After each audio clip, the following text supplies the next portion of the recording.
We're going to take a look across the street if we can, Riccardo. We're going to pull right over here again. We are just east of the Mississippi line. Where if you take Picking up the pieces is right, Bob. I've been in northern Alabama since this past weekend, and thankfully no one was seriously hurt in today's tornado. And someone that's been here all morning and all day with us is Renee Dials. And Renee, it is a We knew what we were headed into, but when we stepped out of the car that first day in Pleasant Grove, nothing had prepared us for this.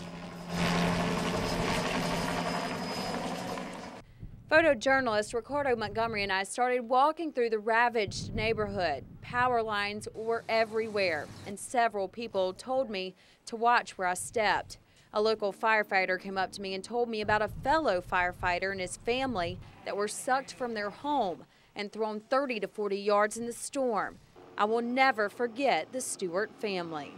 I remember at some point, I guess maybe when it slowed down for me, I was able to look up, and I looked up in the air, and from about the distance of that power line behind you, my 8-year-old was in the air, and he was just being flung around. And there was nothing I could do. I could just see him flying through the air. And then the next thing I knew, we were on the ground. I don't remember landing. When Lisa Stewart came to, she saw her son again, and also her daughter and husband. They had cuts and bruises, but all were alive. The Stewarts, who were virtually left with nothing, told me this as I was leaving. Yeah. The Lord has a plan for us, because I don't know anybody that could have been sucked out and rode through something like that and landed, and we're standing here to tell you about it. As I was writing their story that night, I remember how helpless I felt, wanting to not worry about my work and just volunteer to help these people. We spent another day in Pleasant Grove, then on Tuesday went to a little town called Cordova. Y'all doing okay? Yeah. Y'all need anything? No, we got me a tarp, I'm leaking. Okay. Y'all take care. The mining town is just northwest of Birmingham. Parts of the town had been shut down due to the devastation. The National Guard stood at the entrance points to the town, turning people away unless they had a pass.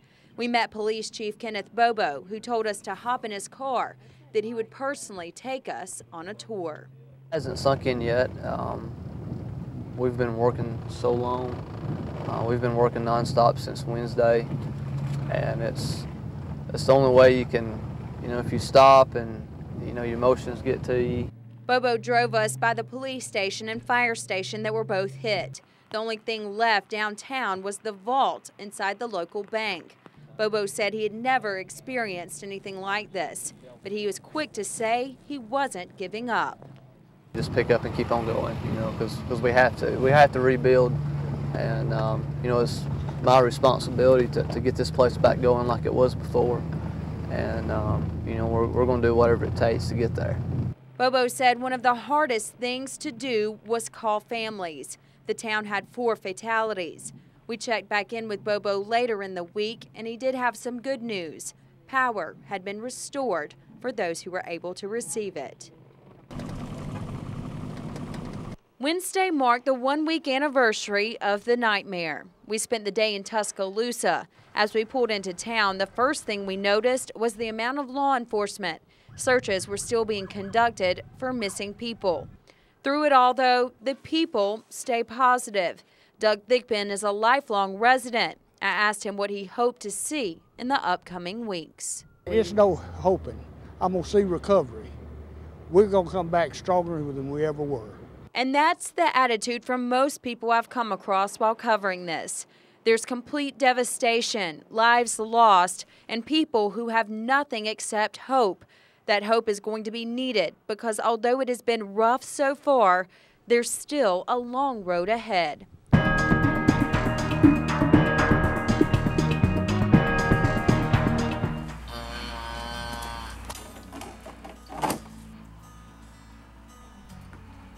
Caitlin Phillips is 12 years old, and like many people her age these days, she has a Facebook account and a cell phone. She has her limits, and she knows what those are, what she can go on and what she can't. She logs on for about 30 minutes a day. Usually her parents are nearby. She hasn't had any problems with cyberbullying on Facebook, but some of her friends have. Like, they wouldn't say any names or anything, but you'd know they'd be talking about the person because you'd hear it at school. Like what happened last month at Mary G. Montgomery High School. A 16-year-old student there was arrested after threatening to bring a gun to class.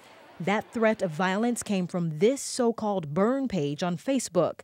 The other language we found posted on this site from students is just too troubling and too vulgar to show. There are people, all kinds of people in this world, and it created a real problem because we had kids that we had parents keeping their children at home. Principal Romano says a lot of resources were wasted that day tracking down the responsible student. Valuable time, he says, could have been better spent. The teenager was charged with harassing communications and could end up being expelled. So in light of the burn page, what's being done differently at the school? I don't really know of anything we're doing because we really can't do anything about that because it's done separately from the school. It's not the school doing it. But we did some digging and learned Alabama is one of many states that now have laws to specifically address cyberbullying. Schools and districts are required to adopt anti-cyberbullying policies and programs. We dug up some great resources. Rebecca Ellis is a mother of 3 from Montgomery.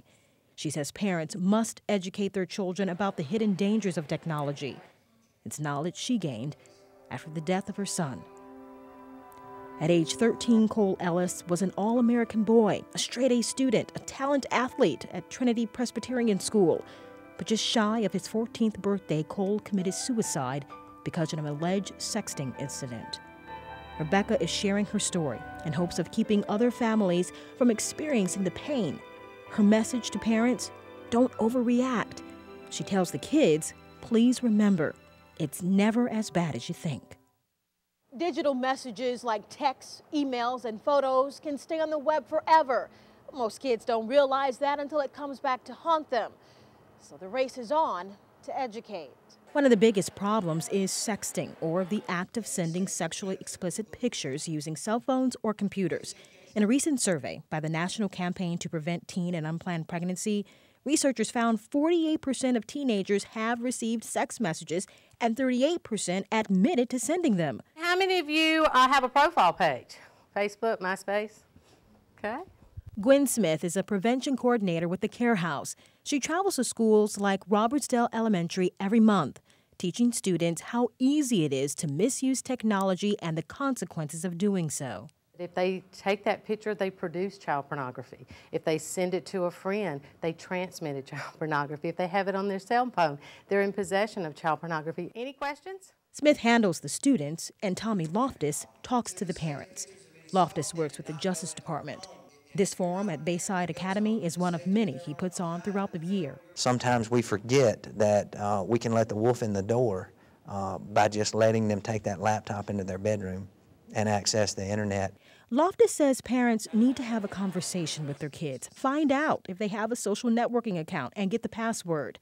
If there's a computer in the house, keep it in a central location of the house, and wireless routers need to be disabled. Because they can be anywhere in 30 seconds, anywhere in the world, talking to anybody in the world about anything.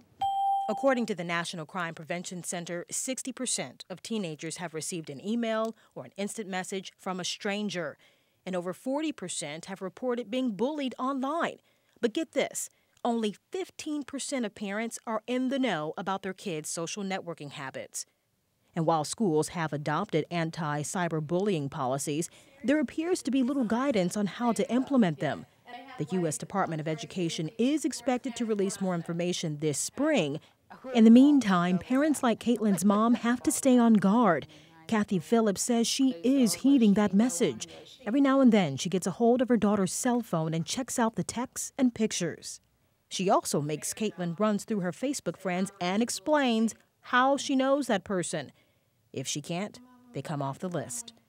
That's a step Loftus says is in the right direction. And we're all busy. Everybody has jobs, everybody has kids, everybody has sports. But that's something that you've got to stay on because unfortunately, and I want to say this, Facebook is not a horrible tool. It's not. The internet is not a horrible tool, but it can be used to do some horrible things. And Bob Libby Amos and photographer Riccardo Montgomery were both on the boat. I heard that Chicago lost last night. That's what Riccardo, the cameraman right here, and look true, how Riccardo? sad he looks. Riccardo says, yes, it's sad. Anybody? Ready? I'll hold it. Riccardo's going to help. Riccardo's going to help. Very good, very good. Well, I guess we didn't see Riccardo in that shot because he was the one taking the picture.